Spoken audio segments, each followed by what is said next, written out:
Hello guys. So I am Sir Mars and I will be talking today about flexural analysis of beams. So dito sa video na to, pag-uusapan natin yung introduction to flexural analysis of beams and yung uncracked concrete stage. Okay. So unahin muna natin yung introduction to flexural analysis of beams. So dito guys, ang gagawin natin is i-analyze natin yung flexural na yung kumbaga yung bending analysis tayo sa beams. So para mas maintindihan natin yung beams ay mag-imagine tayo, mag-assume tayo na meron tayong isang beam. So that is a beam. Simply supported siya para simple lang yung ating analysis. And then, let's apply a load sa may ibabaw ng beam. So, let's assume a concrete beam with tensile reinforcing is applied with small transverse load. So, yung blue dito, yung blue na nakikita nyo yung arrow, that is the small transverse load. And that load is gradually increased in magnitude until the beam fails. So, bali, ang gagawin natin dito guys is that itong blue na to, maliit lang muna yung i-apply natin, palaki ng palaki yung magnitude hanggang sa masira na nga, mag-collapse na nga yung beam. Okay. So, bale, kapag nangyari yan, okay, as this takes place, the beam will go through 3 distinct stages. So, merong 3 stages na pagdadaanan yung beam bago siya mag-collapse. Okay. So, yung una is natawag nating the uncracked concrete stage. Ito yung topic natin sa video na to, pag-uusapan rin natin siya. Okay? Then, yung pangalawa is the concrete cracked elastic stress stage, and yung pangatlo is the ultimate strength stage. Okay? So, para lang guys, mabigyan ko kayo ng idea about sa 3 stages na ito.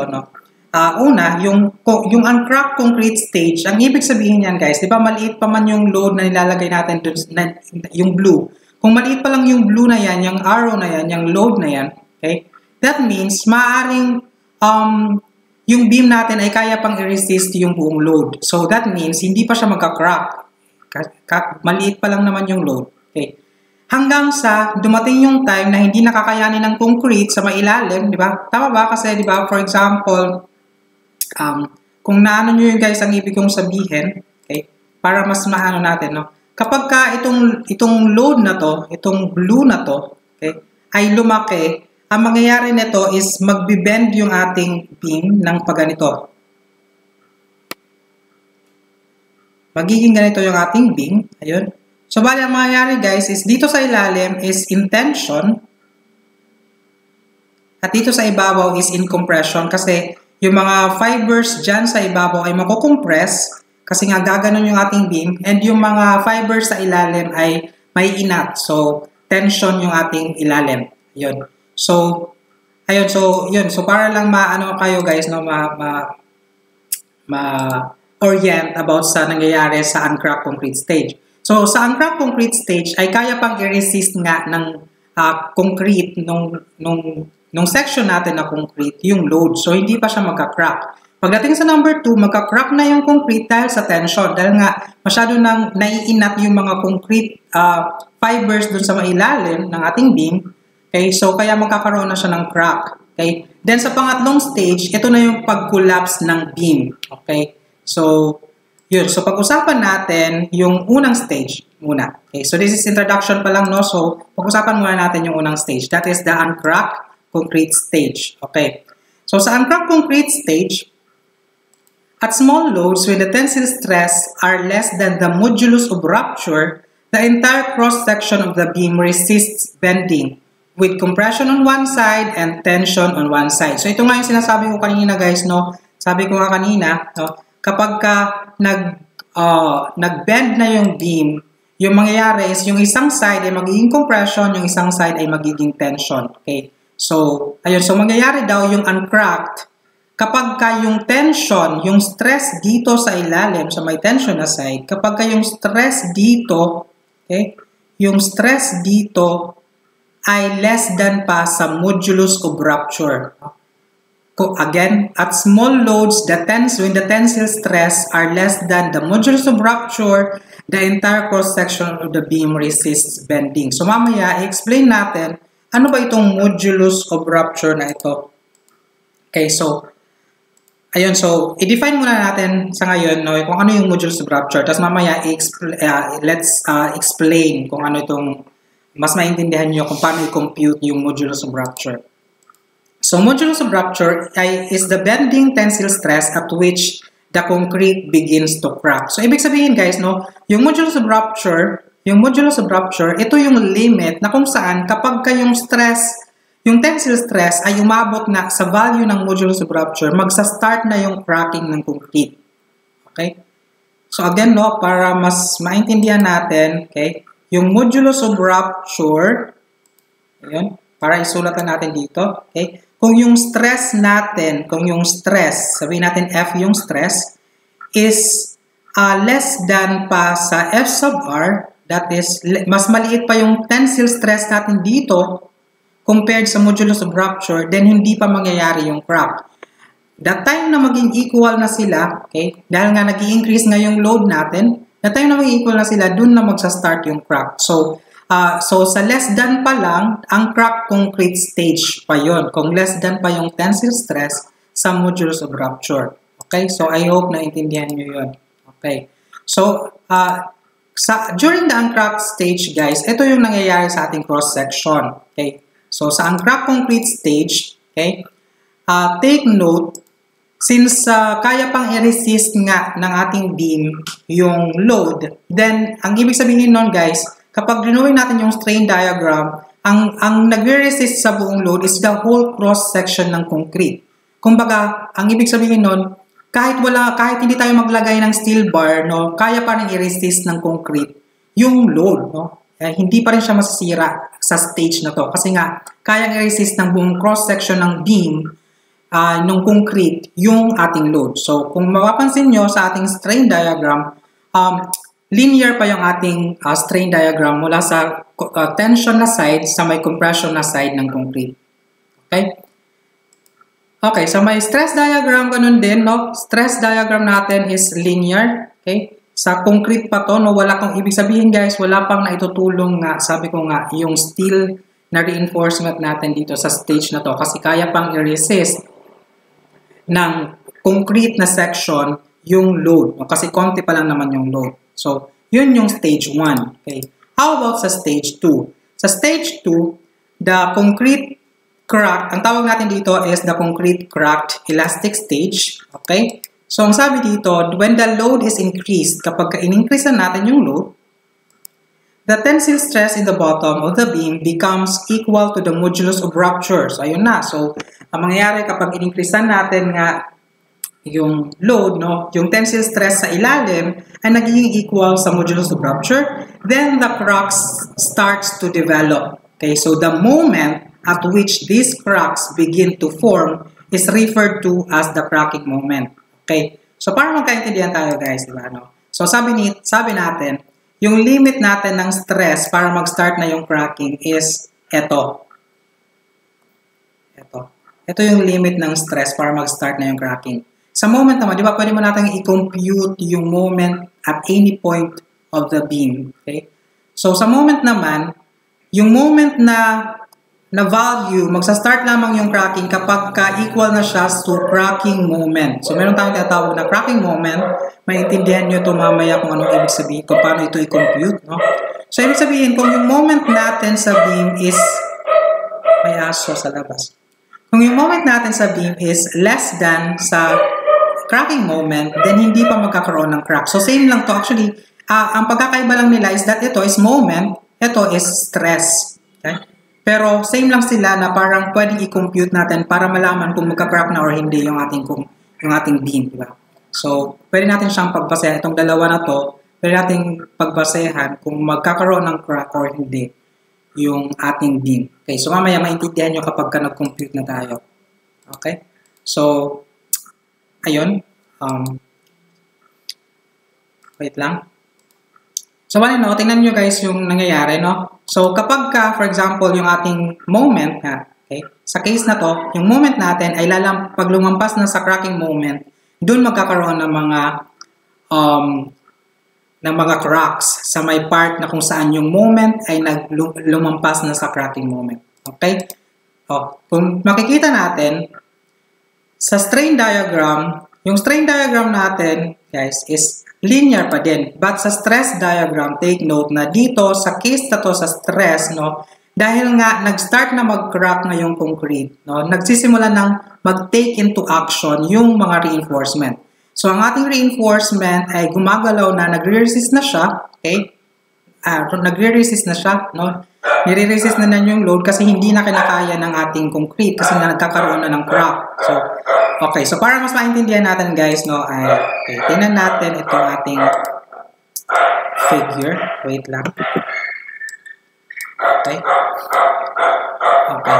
So, sabihin natin, ito yung ating beam, tapos ito yung ating actual na moment diagram. So, kung ito yung level, if this is the level of the cracking moment, so ibig sabihin, yung mga moment na nandito sa baba, itong mga moment na nandito sa baba, ay less than pa siya sa cracking moment.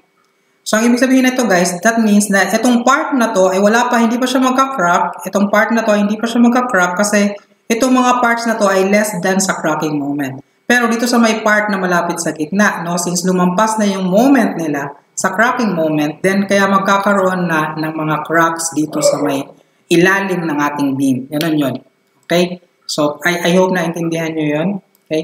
So, again, no, para sa strain, linear pa rin yung ating relationship ng ating top portion ng ating beam sa may bottom. Okay? Pero sa stress, no, take note nga, since nagsisimula na nga mag-crack yung ating beam, then, nire-resist na, tumutulong na ngayon sa pag-resist nga yung ating steel bar. Ito yung ating steel bar. So, kung kanina sa stage 1, wala pa siyang naitutulong kasi kaya pang i-resist. Kumbaga, kayang-kaya ni concrete sa stage 1. Ngayon sa stage 2 ay kailangan ng tumulong ni steel. So, kaya meron na tayong F sub S dito. Ito na yung stress sa may steel. Nasi-stress na siya dahil nga masyado nang lumalaki yung load. So, that's the idea of that. Okay?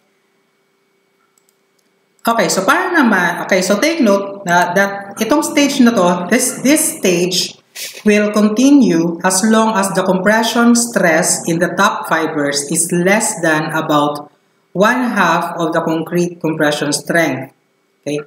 F sub C prime, and as long as the steel stress is less than the yield stress. So, ang sabi, itong stage 2 daw ay magpapatuloy hanggat yung ating compressive strength sa concrete ay less than pa sa half ng compression strength nga ng concrete. Yung maximum na compression strength ng concrete ay F sub C prime. So, habang yung actual na compressive stress nga is less than half pa, so, stage 2 pa din yun. And habang yung steel natin, yung stress sa may steel is less than pa sa yield stress, then that is still stage 2. Pero pag lumampas na or umabot na sa kalahati yung ating compressive stress na actual, okay, and yung ating steel stress ay naging yield stress na or lumampas na sa yield stress, then yun na yung stage 3. That is the ultimate strength stage or that is the beam failure. So, dito na masisira yung ating concrete or yung ating concrete beam. Okay? So, as the load is increased further, so that the compressive stresses are greater than 0.5 of F sub C prime, the tensile cracks move further upward as does the neutral axis, and the concrete compression stresses begin to change appreciably from a straight line. Okay? So yun na nga, guys, no? So, dito sa may stage 3, no, dito na nga, no, lalampas na nga yung compressive stress, yung actual compressive stress ng concrete, lalampas na siya ng kalahati ng ating concrete strength, that is F sub C prime, okay? Pag lumampas na siya, tapos yung ating tensile steel reinforcement ay nag-yield na, then dun na nga no, mangyayari yung ultimate strength stage. Okay, so again, yung compressive stress dito na actual is greater than or equal to 0.5 of F sub C prime, and the steel stress is greater than or equal to F sub Y. So, ang mangyayari na to, guys, is no, mas madami na yung cracks no, hanggang sa mag-fail na nga yung beam. So, when failure occurs, concrete is crushed sa may tension na part, pati na din sa may compression na part. So, dahil sa, yun. So, nagkakaroon ng mga cracks sa may tension na part and magka-crush yung ating compression na part ng ating beam. So, yun. Okay, so dito sa may ultimate strength stage, yung ating strain diagram is still linear yung ating relationship. No, kasi sa concrete kasi to linear kasi yung dapat sa concrete. Pero sa stresses natin, take note na again, dito sa merong kumbaga yung ating F sub S dito kanina, yung stress na nire-resist ng steel ay magiging F sub Y na, that is the yield stress. Tapos yung ating concrete compressive stress ay hindi na linear yung kanyang behavior. No? Kung nakikita nyo yung curve sa may concrete compressive stress, no, yan na yung magiging behavior sa ultimate strength stage. So, ayun. Okay. So, para mas maintindihan natin guys, no, let us summarize yung pinag-usapan pa lang natin ngayon. So, let's consider this figure.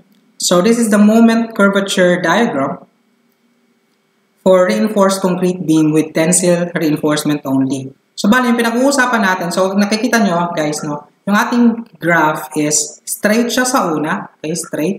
Tapos, nag-curve siya sa may pangalawang part and then naging almost curve pa din pero almost horizontal na siya sa may pangatlong part. So, yung stage 1 na pinag-uusapan natin ay itong red na to. Ito yung stage 1, that is the uncracked concrete stage.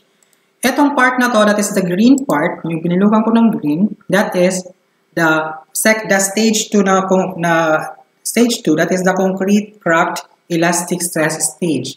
Okay? Tapos, yung pangatlo, that is the yellow na part, yan naman yung ultimate strength stage. So again, no, para lang ma-recall, no, kapag ka first stage, that is the uncracked na concrete stage, small moments less than the cracking moment, yung mga moments natin ay less than pa sa cracking moment, the entire beam cross-section is available to resist bending. Okay? Sa second stage, that's the green, okay?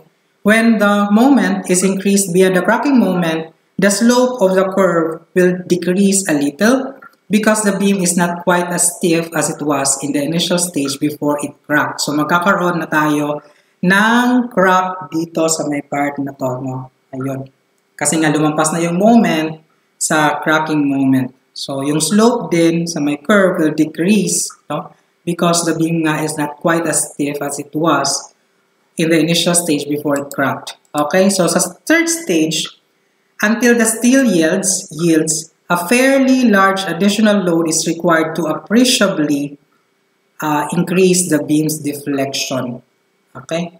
So, ayun. So, yun. So, una natin pag-usapan guys, no? Ngayon, magko-compute na tayo. So, unahin muna natin ng mas malalim na study, no? Kung pag-aralan natin ng mas malalim, yung stage 1, that is the uncracked concrete stage. So, paano ba kino-compute? Paano ba yung analysis kapag ka stage 1 pa lang? Take note, bawat stage doon sa pinag-usapan natin, merong iba't ibang computation. So, sa stage 1, iba yung ating gagamitin computation, iba yung ating assumptions. Sa stage 2, iba na naman, and sa stage 3, iba na naman yung ating gagamitin mga assumptions. So, ayun. So, dito muna tayo sa stage 1. So, meron tayong tinatawag na flexure formula. I'm sure you are very familiar of this na flexure formula. Okay? So, gagamitin natin tong formula na to. Okay? Ang sabi, if the beam is uncracked, so kung hindi pa nagka-crack yung beam, the bending stress in the beam can be obtained based on the gross properties of the beam cross-section. So yung bending stress, magkukompute kasi tayo ng bending stress, gagamitin lamang natin dito yung gross properties ng beam. Ibig sabihin, yung gagamitin lamang natin dito is yung concrete lang na part. Wala tayong pakialam sa steel na part dito sa may uncracked concrete stage. Kasi nga, di ba, sabi natin kanina, no, sa may stage 1, wala pang naitutulong si steel.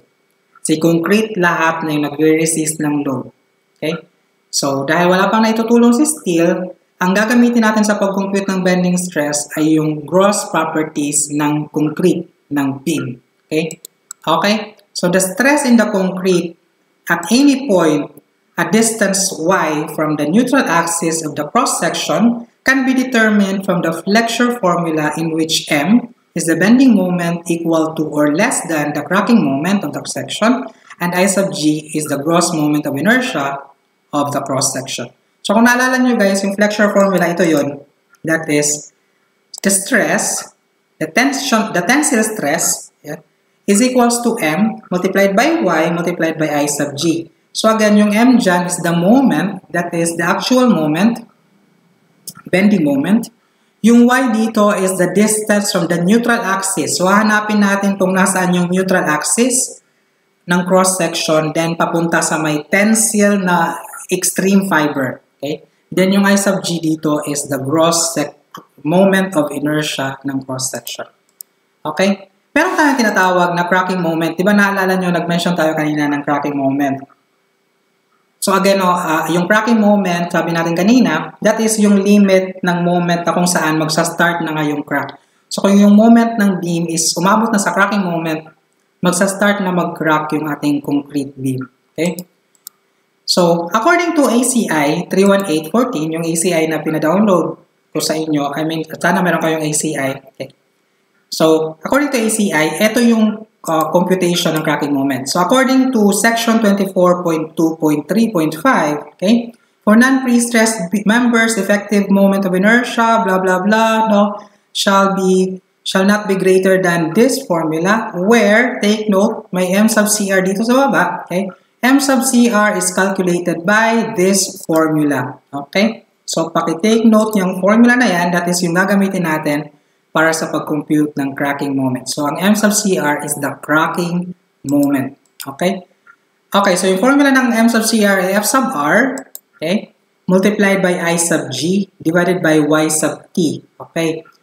So, M sub CR dito is the cracking moment. I sub G, alam na natin yan, that is the gross moment of inertia ng cross-section. Yung Y sub T ay distance from centroidal axis of cross-section neglecting reinforcement to tension phase. So again, that's the distance mula sa centroidal axis, mula sa neutral axis, papunta sa may tension phase ng ating concrete beam. Okay? So, ayun. Okay, so sa NSCP 2015 naman guys, ito yung nakasulat. So, okay. So, ito yung nakasulat sa NSCP. Hanapin nyo na lang nasa section 424.2.3.5. So, yung M sub CR pa din, ay ganun pa rin yung formula, walang pinagbago. Okay? Pati na din yung Y sub T, that is still the distance from centroidal axis of cross section, neglecting reinforcement to tension phase in millimeters. So, kanina kasi, yung sa ACI kasi guys, English yung mga units na nandun. No? Yung mga formula doon, yung mga main na formula nasa code na ACI ay mga English. Okay? Applicable sa English na units. Yung sa NSCP ay applicable sa mga SI na units. So, ang gagamitin natin guys ay dalawa. No? Gagamit tayo ng ACI para sa mga English na mga units na problems, and gagamit tayo ng NSCP para naman sa mga SI na mga units na problems. Okay? Okay, so alam na natin dito yung M sub CR, that is the cracking moment, di ba? Yung I sub G is the gross moment of inertia, pati na din yung Y sub T na distance nga from centroidal axis of cross section. So, ano yung F sub R? F sub R na lang ang kulang, hindi pa natin siya alam. Okay? Ang F sub R ay tawag nating modulus of rupture. Di ba, na-mention natin siya kanina sa unahan ng video na ito, no? Pag sinabi natin modulus of rupture, that is the stress at which kapag yung tensile stress natin, actual tensile stress, ay umabot ng modulus of rupture, magsa-start na mag-crack na yung ating concrete. Okay? So, according to ACI 31814, yung modulus of rupture daw, okay, F sub R for concrete shall be calculated using this formula. That is, F sub R equals to 7.5 multiplied by lambda square root of F sub C prime, where the value of lambda is in accordance with 19.2.4. So, ano ba yung nakasulat dun sa 19.2.4? Ito yun guys. 19.2.4, lightweight concrete to account for the properties of lightweight concrete. A modification factor lambda is used as a multiplier of square root of F sub C prime in all applicable provisions of this code. So, dito guys, mayroong table dito that is modification factor para sa lambda. Okay? So, depende, yung lambda is nakadepende sa kung anong klase ng concrete. Kung all lightweight yung concrete, that is 0.75 yung lambda. Nakikita niyo yung table, no? Okay? Lightweight fine blend, okay? ang range ng lambda doon is 0.75 to 0.85. Kung sand lightweight, that is 0.85. Kung sand lightweight coarse blend, that is 0.85 to 1. And for normal weight na concrete, that is 1. Okay? So that is the modulus of rupture from ACI. So ibig sabihin, itong part na to is itong formula na to na F sub R is applicable lamang sa English units kasi ACI to. Okay? Then how about sa NSCP 2015? Ito yung nakasulat sa NSCP 2015. That is at section 419.2.3, no? The modulus of rupture for concrete shall be calculated as F sub R is equals to 0.62 multiplied by lambda square root of F sub C prime. Okay? So again, no, 0.62 yung ginamit dito. Yung kanina is 7.5. Kasi 7.5 ba yun? Okay. 7.5. Okay. So dito is 0.62 multiplied by lambda multiplied by square root of F sub C prime. Okay, then yung lambda nga daw is in accordance with section 419.2.4 at ito yung nakasulat guys. So pareho lang din yung nakasulat kasi actually yung part na to ng NSCP is parang kinopya lang naman siya talaga dun sa ACI. So kaya ganito yung nangyari. Okay, so same pa din yung mga values guys. So I hope na okay, tamang-tama lang yung ating discussion. Okay, so para mas maintindihan natin na yung ating concepts ng uncracked concrete stage ay mag-solve tayo ng example problems. Okay? So, may aso sa labas, nakakainis. Char. So, ayan. So, isolve natin itong problem. Compute the bending stress in the extreme tension fiber of the beam in the figure for a bending moment of 33 kN meter. The normal weight concrete has an FC prime of 27.6 megapascal. Tapos yung tanong is, may tanong dito, does cracking occur in this section? So, pinapakompute na sa atin yung bending moment, tapos pinapasagot pa sa atin yung tanong, magka-crack ba yung section or hindi? Number 2, determine the cracking moment of the section. Okay? So, let's solve this problem. Wait lang, ayusin ko lang yung ating... Okay, so ito yung ulit na yung problem. Medyo nag-pause muna ako guys, no, kasi medyo mainit dito, tapos maingay yung aso. Okay, so ito yung isosolve natin example problem. So compute the bending stress in the extreme tension fiber of the beam in the figure for a bending moment of 33 kN meter. Okay. The normal weight concrete has an F sub C prime of 27.6 megapascal. Then does cracking occur in the section? Determine the cracking moment of the section. Okay. So, ang kailangan daw natin makompute nga is yung bending moment or bending stress nga pala. Okay. Sa extreme tension fiber. Tapos, kailangan natin sagutin yung tanong na does cracking occur in the section? So, ayun. So, tapos number 2 is determine the cracking moment in the section.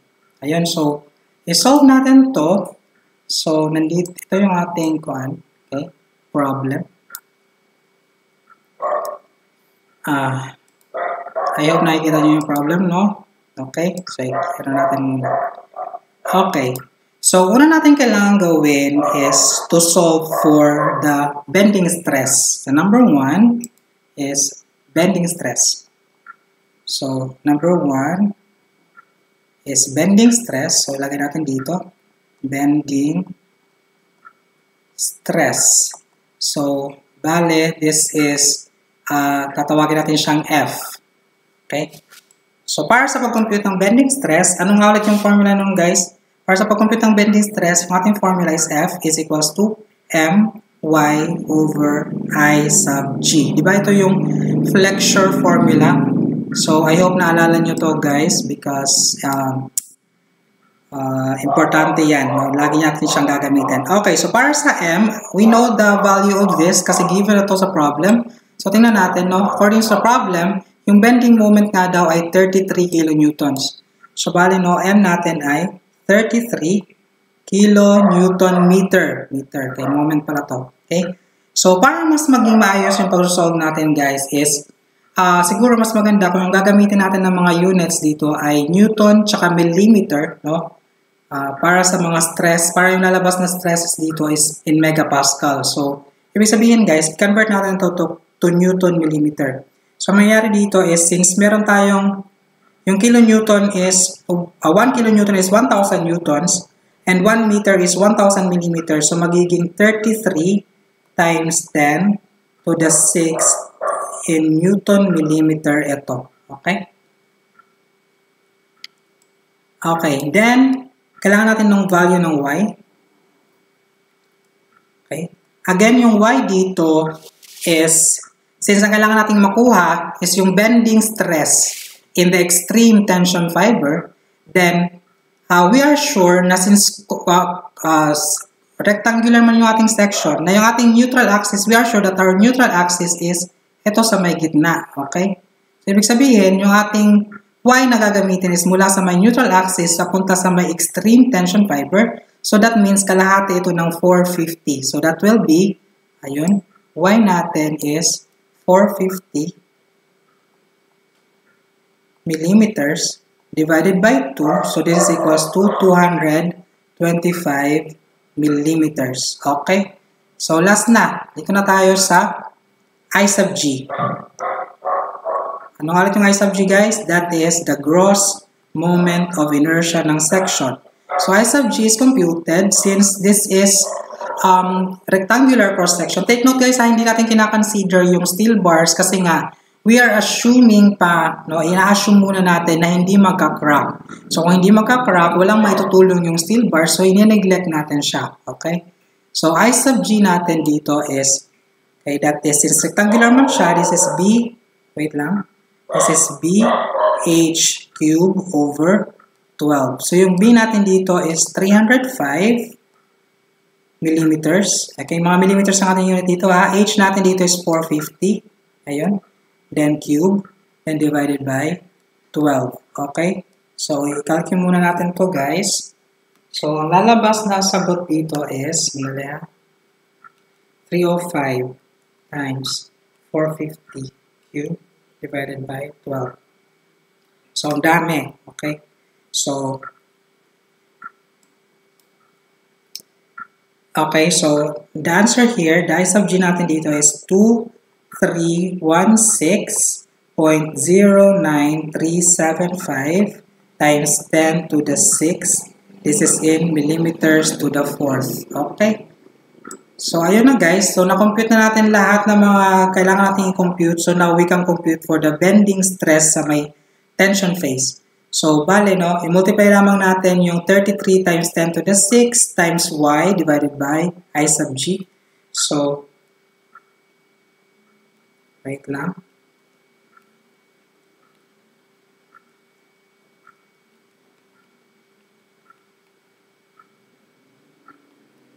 Okay, so ang lalabas dito na sagot is 3.3. Okay, 3.206. This is in, take note ang ating maging unit nito guys is, wait lang ha, yung ating moment dito is Newton millimeter yung ating moment. Yung y natin is in millimeter at yung I sub g natin is in millimeter to the 4th. So, ibig sabihin, makancel yung dalawang millimeter dito at dalawan lang yung matitira. So, Newton per square millimeter ang ating unit, that is megapascal. Okay? So, yun yung ating sagot. So, number 1 is, yan na yung sagot para sa number 1. That is the bending stress. Okay? So, ngayon, tinatanong kasi tayo dito, kung naalala nyo yung tanong, no? Tinatanong tayo, does cracking occur in the section? So, magka-crack ba? So, ano nga yung ulit yung palatandaan natin guys para mag-crack, no? Ang palatandaan natin ulit is that dapat para mag-crack, ito tayo, for the beam to crack,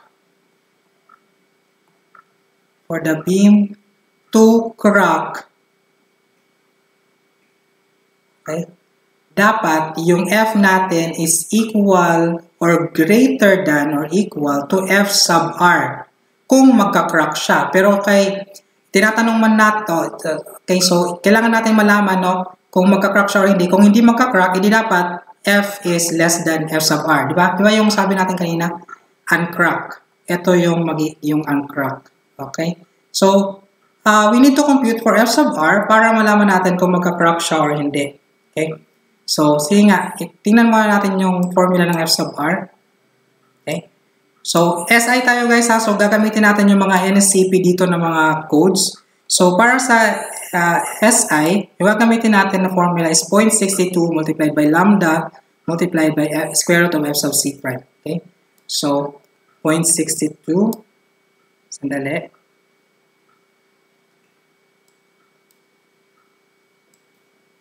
Okay. So, again, f sub r natin is, okay, this is 0.62 multiplied by lambda, then square root of f sub c prime. Okay. So, kailangan natin ng lambda, then kailangan natin ng f sub c prime. Okay. So, ano yung lambda?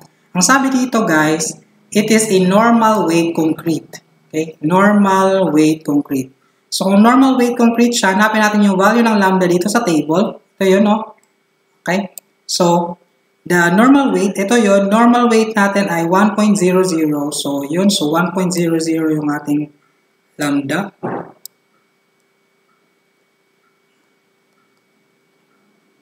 Then, kailangan natin ng f sub c prime.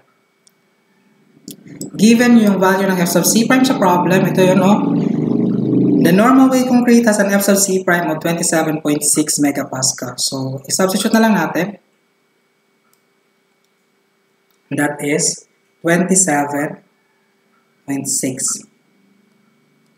megapascal. Okay? So, f sub r natin is equals to,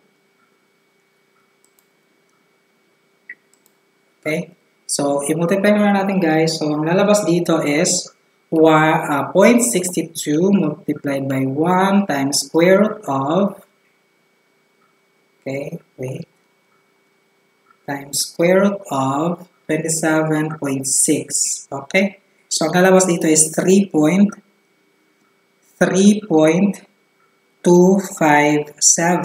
megapascal. Okay, so nakuha natin yung modulus of rupture. So, ang tanong, okay, magka-crack ba or hindi? Okay, so i-compare natin, okay? So, yung ating tensile stress is 3.206, yung ating modulus of rupture ay 3.257. So, therefore, yung ating tensile stress is less than F sub R. So, anong ibig sabihin nun? Hindi siya magka-crack. So, the concrete, the section will not crack. Will not crack. Okay? So, yun. Okay? So, I hope na intindihan nyo yun guys, no? So, pwede nyo i-picturean muna, no? Then, saka tayo mag-solve ng number 2. Okay? Okay, so para naman sa number 2. Ano yung number 2? Okay, number 2, determine the cracking moment of the section. Okay, wala nang space dito sa ating kuan. Dito tayo sa baba na lang, no? Okay. So, number 2 is the cracking moment. So, number 2, this is the cracking moment.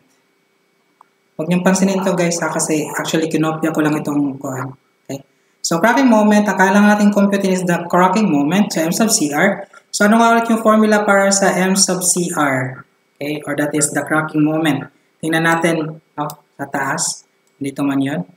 Okay? Para sa cracking moment, take note, ito yun, that is equals to F sub R multiplied by I sub G divided by Y sub T. Okay? F sub R, I sub G divided by Y sub T.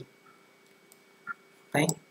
So, cracking moment is equals to F sub R multiplied by I sub G divided by Y sub T. Okay? So, yung F sub R, i-compute pa lang natin. Tama ba? Ang value nun is 3.257. Ito yun. Okay? So, F sub R natin is 3.257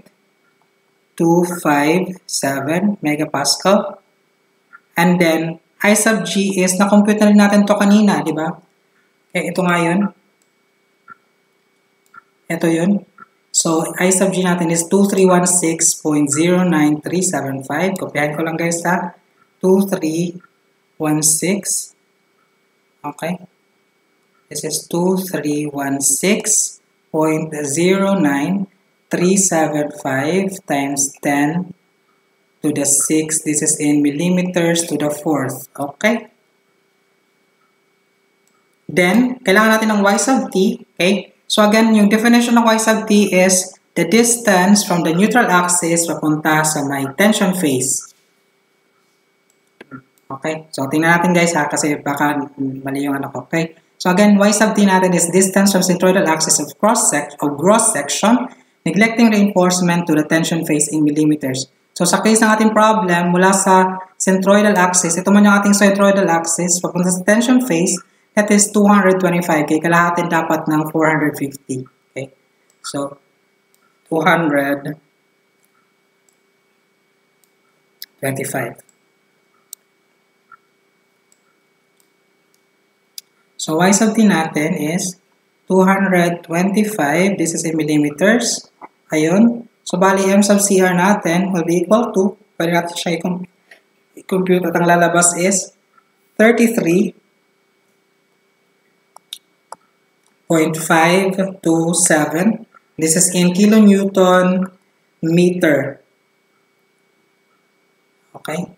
So, pwede nyo i-compute, guys, no? Paki-convert na lang siya. Ang lalabas kasi dapat dito, kapag kasi substitute natin dito sa formula, ang lalabas ay magiging Newton millimeter. So, all you need to do is to convert that to kilonewton meter. So, ito na nga yung lalabas. Okay, so, ayun. So, na-solve na natin yung problem. Okay? So, again, di ba yung sabi natin guys kanina is that mangyayari lamang yung uncrack din. No? Isa sa mga palatandaan para malaman natin na hindi pa siya magka-crack is that dapat yung moment is less than the cracking moment. The actual moment is less than the cracking moment. Ilan ba yung actual moment? Given yun sa problem, di ba? Ang problem kanina, ito yun, 33 kilonewton meter. Ito yun, bending moment of 33 kilonewton meter. So, ayun. So, 33 kilonewton meter dapat ay mas mababa sa ating cracking moment. Ayun. So, 33 ito, ating cracking moment ay 33.527. So, yun nga, tama nga na hindi nga dapat siya magka-crack, no? So, yun. Okay. So, that's it, guys. So, para sa problem number 1.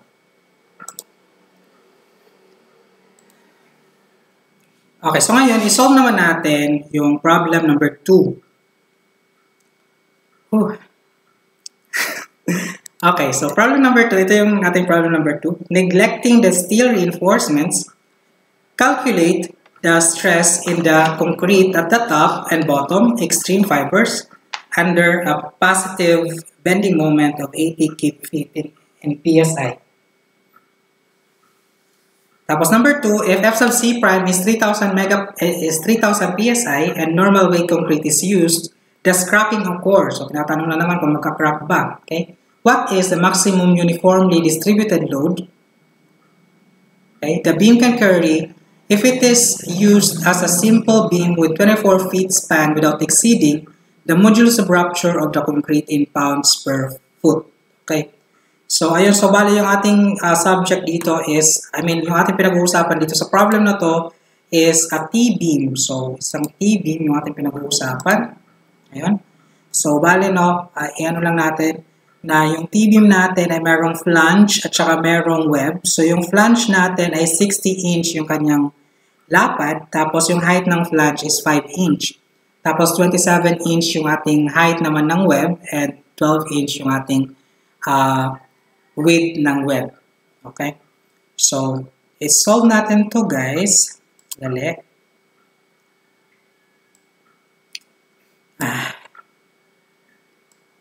Naglo-loading yung laptop ko kasi ang daming mga naka-install. Okay. So, dito natin i-solve. Okay, so isa-isahin natin guys yung ating kuan para ma-solve natin itong problem, no? Okay, so una is kailangan natin ma-compute nga yung stress ng concrete sa top at saka sa bottom. Okay, so number 1, we need to compute for the stress at the top at saka stress at the bottom. So unahin muna natin siguro yung stress at the top. Okay. So, paano ulit i-compute yung stress, guys? That is F is equals to my divided by I sub G. Okay. So, okay, so given na yung M, that's a problem. Okay, so according to the problem, M nga daw ay 80 cube feet. Ito yung problem guys. Ito yung 80 cube feet. So, given na siya. So, M sa buhay natin is 80 cube feet. Ayun. And then, kailangan natin ng Y. Okay? Yung Y. Yung Y is the distance from centroid ng ating T-beam papunta sa may top. No? Kasi stress at the top man yung hinahanap natin. So, mula sa centroid papunta sa may top. So, hindi ito yung ano natin guys na sabihin natin, ito na lang yung centroid. No? Kasi, ay wait, bakit? Ano yata to, no? May circle dito. So, baka ito yung ating reinforcement. So, anyway, so hanapin natin yung ating centroid nitong ating T-beam. Okay, so dito tayo mag-compute guys para mas kuan. Okay, so let's compute here the centroid of the T-beam. So para mas ma-compute natin guys, ihiwalay natin yung flange sa may web. Okay, so sabihin natin ito yung area 1, ito yung area 2. Okay, so ang gagamitin natin para makuha natin yung centroid papunta sa top. Ito yung centroid papunta sa top. Sabihin natin ito na lang yung centroid guys ha. Okay. Ito na lang yung centroid. Since hindi rin naman, kung reinforcement to, hindi rin naman natin siya gagamitin kasi nga, i-assume natin siya as uncracked. Okay? So, this is Y sub T. Okay? That is the centroid. Okay? Y sub T kasi distance from the top. Top na lang. Okay? Wag na. Okay, wag na lang Y sub T. Kaya gagawin na lang natin siyang bar Y. Okay? So, bali no, para ma-compute si bar Y, okay, that is total area. Di ba yung Barregnon's theorem, guys? Total area multiplied by bar Y is equals to area 1, Y1, plus area 2, Y2. Okay? So, sige nga, i-compute muna natin si area 1. Area 1 natin ay itong area sa taas, itong sa flange. So, that is 60 times 5 and this is equals to 300.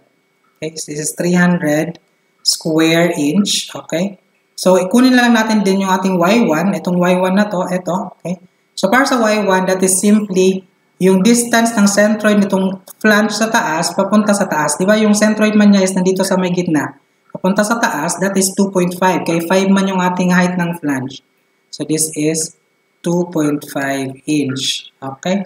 Then, A2 natin is the area ng ating second na area. Ito yun. So, that is 12 times 27. So, ang lalabas dito na area is 324.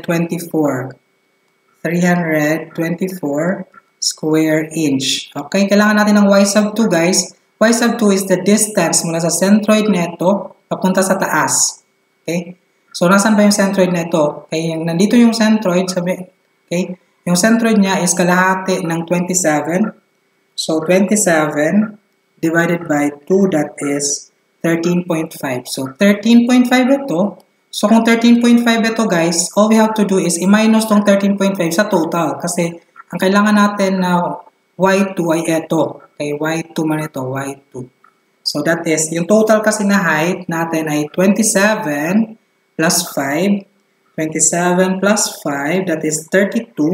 So, Y2 natin is 32 minus 13.5. So, this equals to 18.5. Okay, so Y2 is 18.5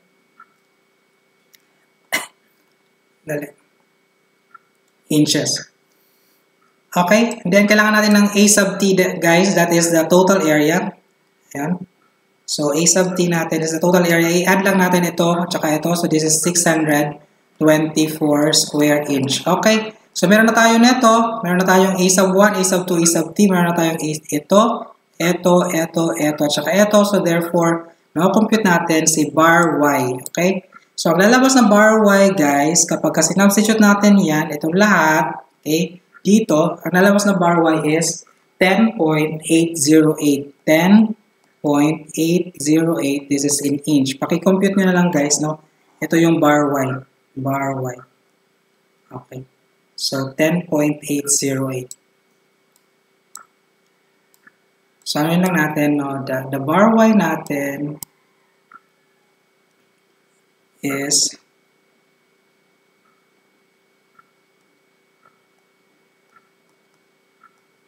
10.808 inches. Okay, so meron na tayong bar y, that is 10.808 inch. Then, kailangan na lang natin ng I sub g. Ayun, so ito mahaba-haba rin itong computation guys, I sub g. Okay, so yung I sub g, makakompute natin yung I sub g. Dito tayo. Yung I sub g is the moment of inertia ng section about its centroidal axis. Ito yung guys, no? Dito man yung ating neutral axis or centroidal axis. So, dito tayo mag-moment of inertia. Okay, so I sub g ang tawag natin dyan.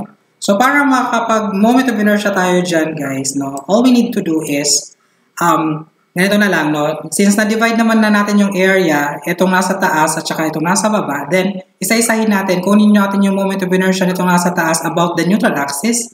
Then, kunin natin yung moment of inertia nitong area 2 about the neutral axis. So, ganito ang gagawin natin. I sub g natin is equals to I sub g1. Ito yung moment of inertia about the neutral axis ng first area plus I sub g2. Ito yung moment of inertia naman about the neutral axis ng ating area 2. Okay? I hope nakikita nyo yung aking sinusolve, guys. Ayan.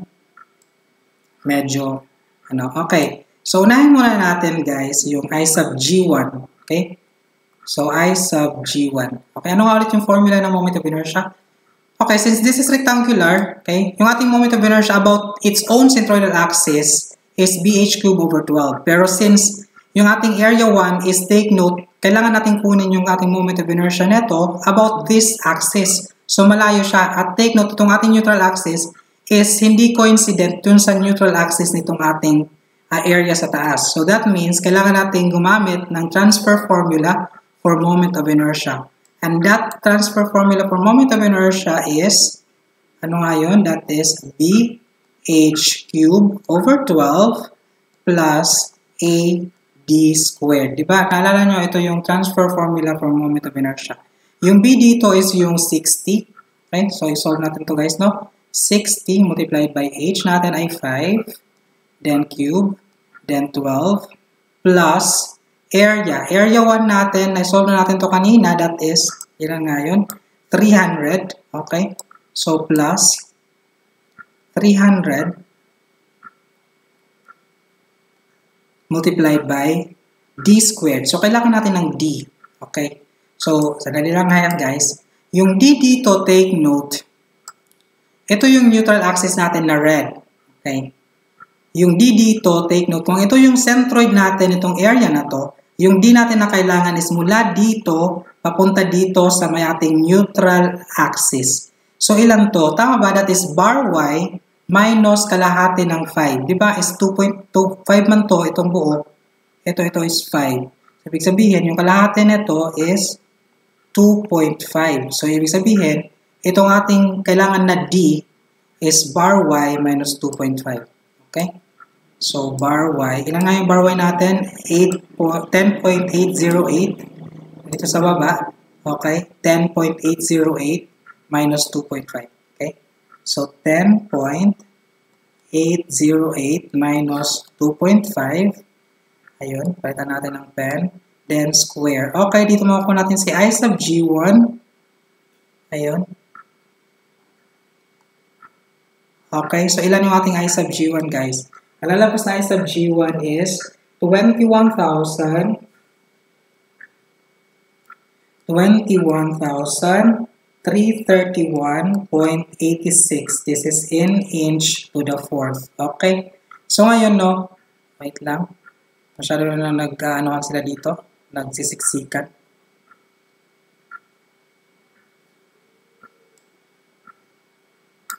Okay. So, i-compute muna natin guys si I sub g2 bago tayo magpatuloy. Ang hirap pala nito, no? I sub G2. Let's now compute for I sub G2. Okay, so yung I sub G2 is the moment of inertia nitong area 2 natin about the neutral axis. So, same pa rin naman guys yung formula, that is BH cubed over 12 plus AD squared. Yung B natin dito sa case na to is 12. So, this is 12. That is the B. Times H natin ay 27. Ayun. Then cube divided by 12. Ayun. Plus, okay, plus area. Area 2 natin, they note ang ating formula is A. So, area 2 natin is 324.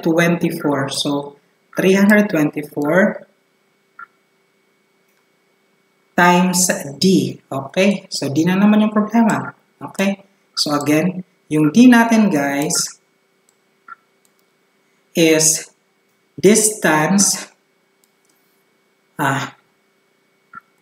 distance mula sa centroid ng ating area 2 papunta dito sa neutral axis. So, paano natin ito makukuha, guys? Okay? So, wait lang. Pag-isipan muna natin siya. Okay? So, tamang sabihin that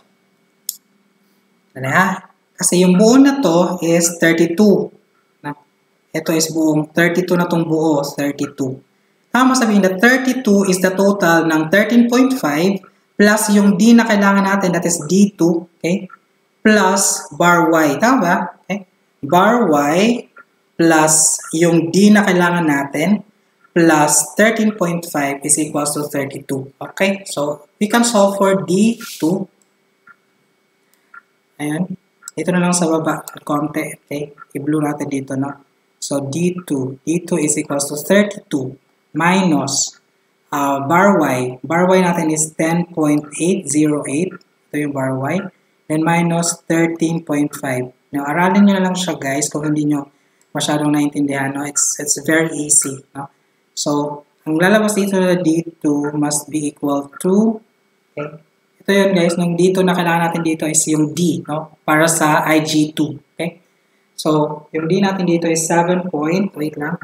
So, 32 minus 10.808 minus 13.5. So, this is equals to 7.692. 7.692. This is in inch, okay?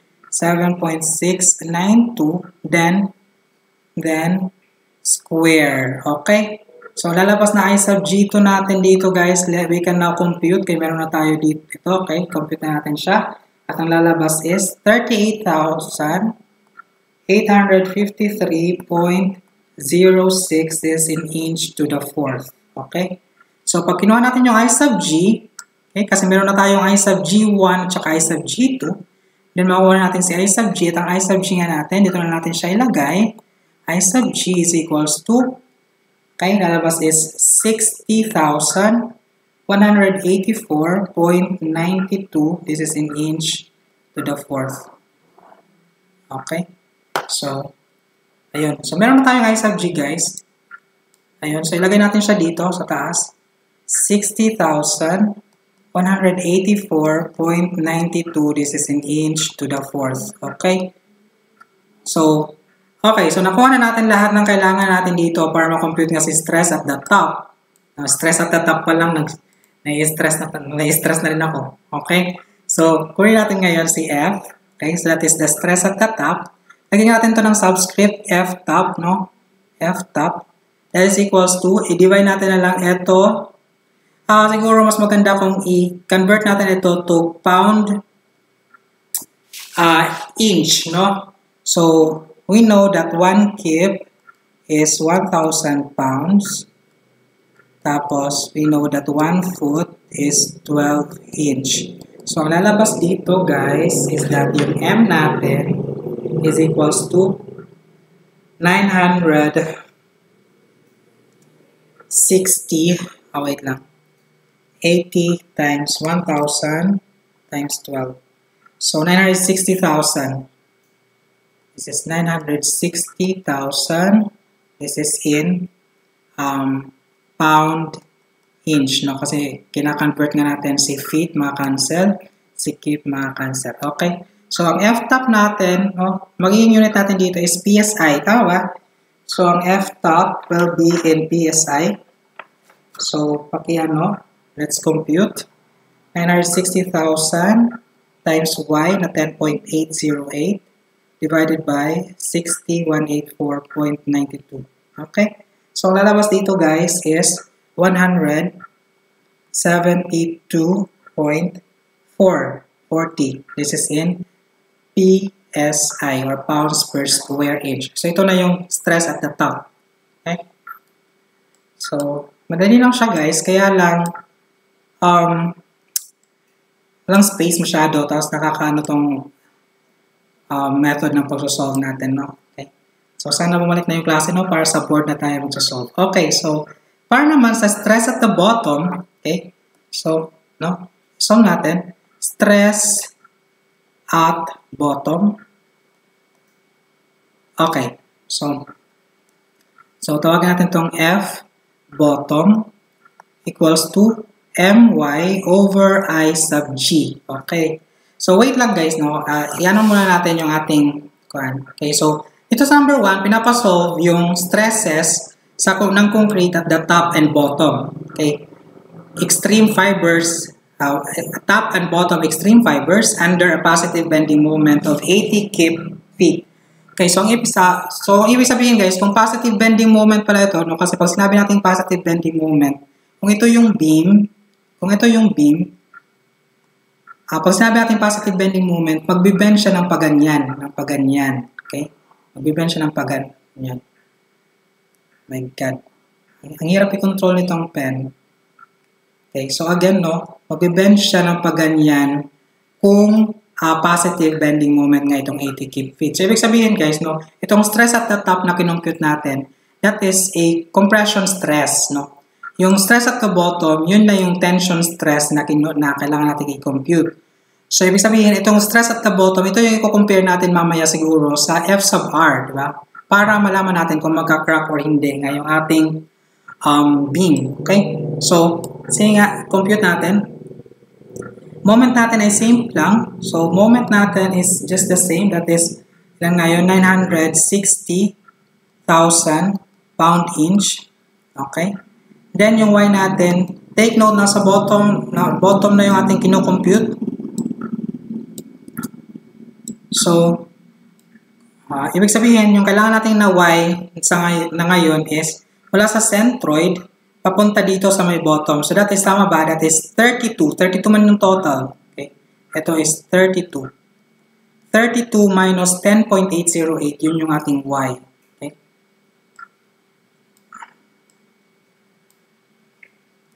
(32) minus 10.808. So, yung lalabas na Y natin is 21.192 inch. I sub G, na-compute na natin ito kanina. Ito ay, okay. This is 60,000, okay. 60,184.92 cubic inch to the fourth. Okay. Check lang natin guys kung tama, no? I sub G is 60,184.92. Tama. Okay. So now na-compute na natin lahat, then we can now compute for the F bottom. Ito yung hinihingi. So ang lalabas na F bottom or the stress at the bottom is 300. I-convert lang natin siya kagad to PSI. I mean, PSI yung lalabas sa sagot dito, no? So 338.03. This is in PSI. Okay? So ito yung sagot para sa okay? Okay guys, so yun na guys. So you can picture, pwede nyo screenshot. Wait lang. Okay. Okay, you can screenshot the solution kung gusto nyo. So ito yung solutions number 1. So screenshot nyo guys. Ayun, then solution sa stress at the bottom. Okay, kanina kasi stress at the top yun. Okay. So, yun na yung sagot sa number 1. Anong ulit yung tanong sa number 1? If the T-beam is uncracked, calculate the stress in the concrete at the top and bottom extreme fibers under a positive bending moment of 80 kip feet. Okay, so tama yan. So ngayon, no, isolve naman natin yung number 2. If F sub C prime is equals to 3,000 PSI and normal weight concrete is used, what is the maximum uniform distributed load that the beam can carry? Wait lang. Parang iba yung, parang binago ko yung tanong, guys. Wait lang ha. Okay, so yung tanong, okay, I changed the question, I think. Okay, so ito yung tanong, no? If F sub C prime is 3,000 PSI and normal weight concrete is used, does cracking occur? So, tinatanong kung magka-crack ba yung beam. Then, what is the maximum uniformly distributed load the beam can carry if it is used as simple beam with 24 feet span without exceeding the modulus of rupture of the concrete? Okay, so sige nga, isolve natin. So, magka-crack nga daw ba? Okay, so let's see kung magka-crack. So, para mag-crack, dapat yung modulus, diba? Okay lang guys, wait. Dito na tayo sa labas mag-solve. Okay, so number 2. Okay, so para mag-crack guys, diba sabi natin, dapat yung stress natin, yung tension stress, so since yung ating beam is, since yung given na moment natin is a positive bending moment, then yung bottom na stress, yun yung i-compare natin sa F sub R. Dapat less than siya sa F sub R para hindi siya mag-crack. So, uncrack pag ganito. Okay? Sige nga, i-compute natin si F sub R. Ano nga yung ating formula para sa F sub R? Take note, this is English, no? English yung ating mga units. So, ang ating gagamitin ay SI. So, F sub R natin ay, ito yun guys, 7.5 lambda square root of F sub C prime. Yung lambda natin is normal weight concrete man siya, so 1 yung ating gagamitin. So 7.5 lambda, okay, wait lang. So F sub R,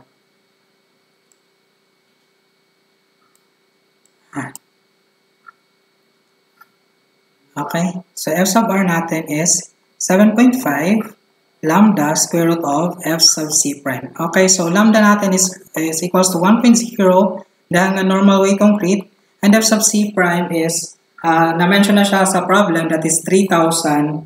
This is in PSI. This is in pound per square inch. So, bali no, F sub R makakompute natin, gamit itong dalawa, then ang lalabas na F sub R natin is 410.79.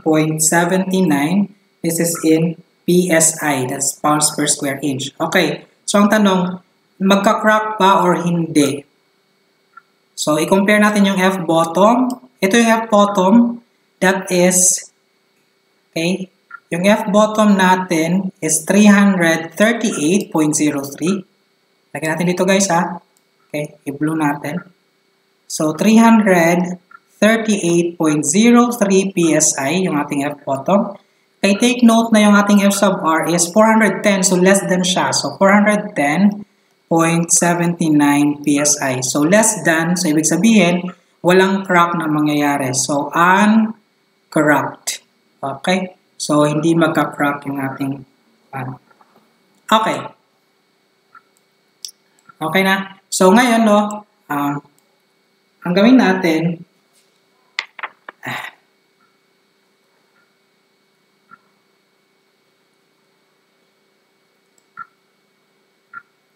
okay. So, di ba nga sabi, para lang magamit natin guys, no? Di ba sabi natin na, di ba kanina sabi natin na hindi pa magka-crack yung ating beam kapag hindi pa lumalampas din sa cracking moment, yung ating moment, di ba? So, sige nga, i-compute din natin yung ating cracking moment. Alam na naman natin yung ating bending moment, that is 80 kip feet. So, i-compute natin yung ating cracking moment, and dapat mas maliit, no? Diba? Yung isang patunay, sabi nga natin, okay, ulitin ko lang guys, no? Yung isang patunay para malaman natin na hindi magka-crack is that the actual moment M must be less than the cracking moment. So yung ating actual moment is 80 kip feet. Ito yung nandun sa problem. Okay? So ngayon, i-compute natin ilan ba yung ating cracking moment. Okay? So, what is the value of cracking moment? Okay? So yung ating formula guys sa cracking moment, na ano natin to kanina, that is, wait lang, i-review natin kasi nakalimutan ko. Grabe. Okay, so cracking moment natin is F sub R multiplied by I sub G divided by Y sub T. Okay, F sub R, Y sub G divided by Y sub T.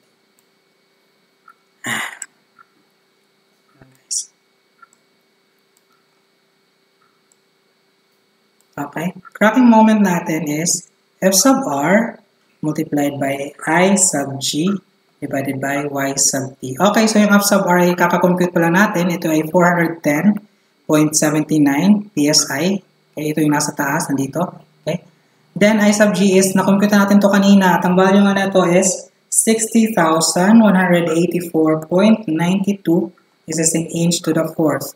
And yung Y sub T natin, nakompute rin natin to. Ito yung distance mula sa centroid natin papunta sa may bottom. Ito yung ginamit natin kanina na 21.192 inch. Okay, so I hope na nakakasunod kayo guys, no? Okay. So, MCR natin na makakompute natin dito, that is equals to ang lalabas dito is i-compute muna natin. 410.79 times 60,184.92 divided by 21.192. Okay? So, lalabas dito is 1,166,636.622. At ito is in pound inch na unit. Okay? So, we need to convert this to keep feet para ma-compare natin siya dito sa taas, no? Yung 80 keep feet man yung ating moment. So, para ma-compare natin, then keep feet din dapat natin ito na unit. So, ayun. So, i-divide natin siya ng 1,000 para maging keep. And then, i-divide natin siya ng 12 para maging feet. Okay? So, this will be 97.22.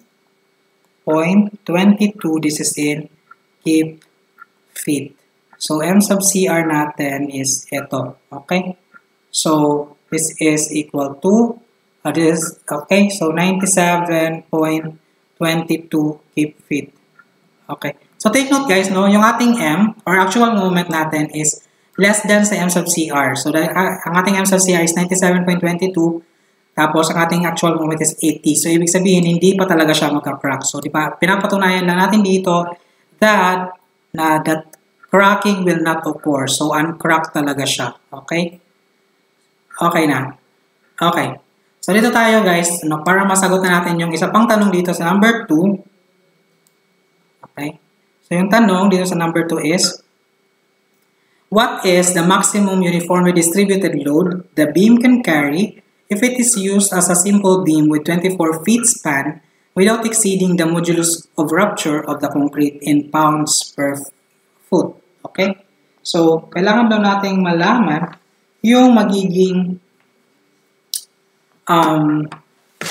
tawag dito, yung magiging uniformly distributed load such that hindi lalampas sa modulus of rupture yung stress. Okay?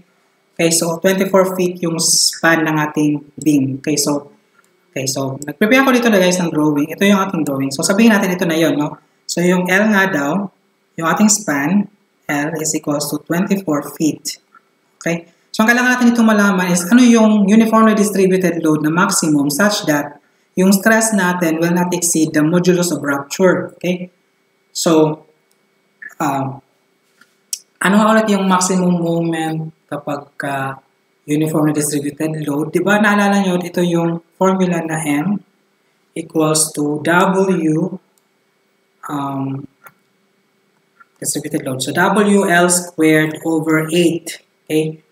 So, ito yung ating maximum moment for uniformly distributed load.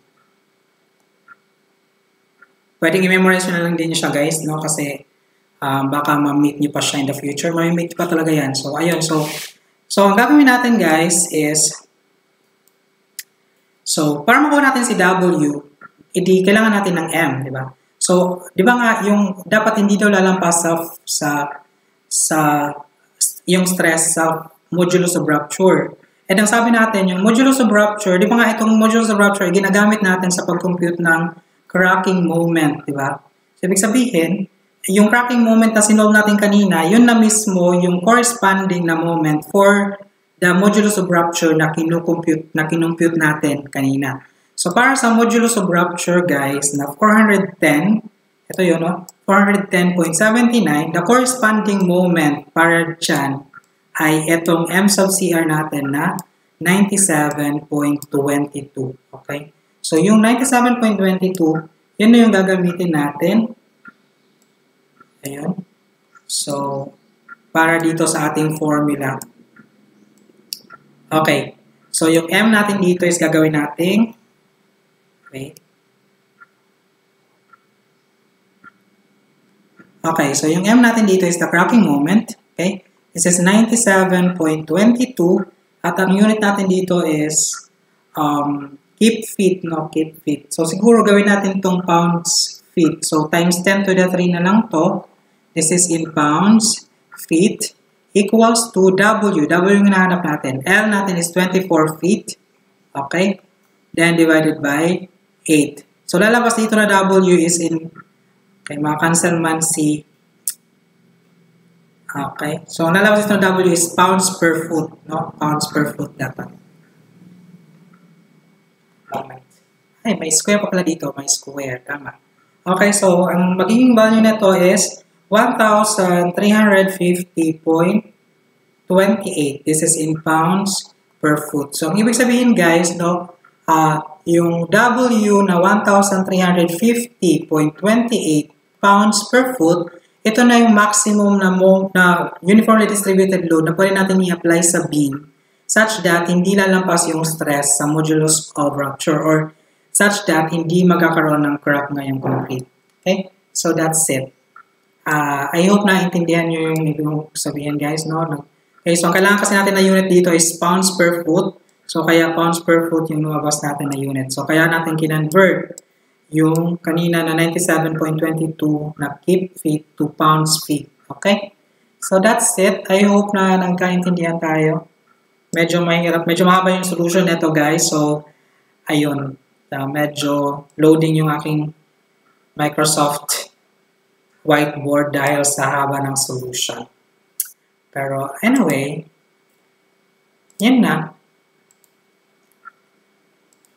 Okay, so that's it, guys. So see you sa next na video para sa ating discussion ng sa next stage, yung concrete cracked elastic stresses stage. Okay, so bye-bye.